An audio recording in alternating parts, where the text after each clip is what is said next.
Une autre façon de célébrer la fête des armées du 17 mai, c'est de constituer un front commun pour la conquête du pouvoir. La Fondation HB Global Social Protection a choisi ce jour pour intégrer l'UDPS Kinshasa, ce parti politique membre de l'Union sacrée de la Nation.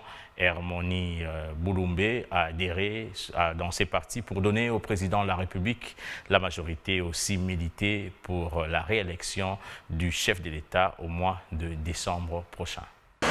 Nous sommes le 17 mai, date qui rend hommage aux forces armées de la République démocratique du Congo. À Kinshasa, la Fondation HB Global Social Protection a choisi cette date pour intégrer le parti politique UDPS Kinshasa Maliba, cher à l'Union sacrée de la Nation, cette grande famille du pouvoir.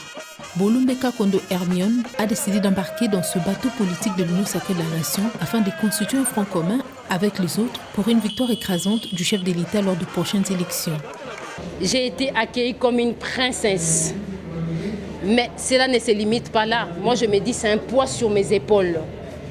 Parce que c'est une dette morale. Je dois obligatoirement ramener à mon parti un siège. Et c'est ensemble avec mes partisans qu'on doit se battre pour ramener un siège. Et ce siège-là, ce qui est plus important, va aider les chefs de l'État à avoir la majorité au Parlement. Mais pas n'importe quelle majorité. Parce que le chef de l'État a besoin de cette majorité qui va rester aux côtés de la population. Nous avons tous vécu ce qui se passe actuellement. Mais on n'est pas là pour ça. Nous, on est là pour rassurer nos partisans que nous devons nous battre dès aujourd'hui pour ramener un siège à notre parti.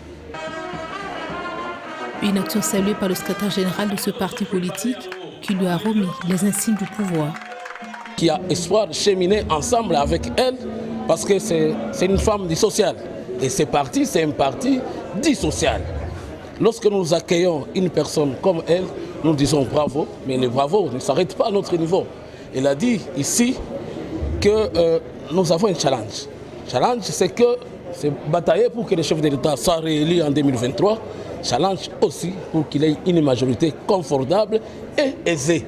Pas une majorité agitante, une majorité apaisée. Cette activité a débuté par une marche de santé à Limba Terminus avec comme point de chute la 13e rue Lémété au siège du parti.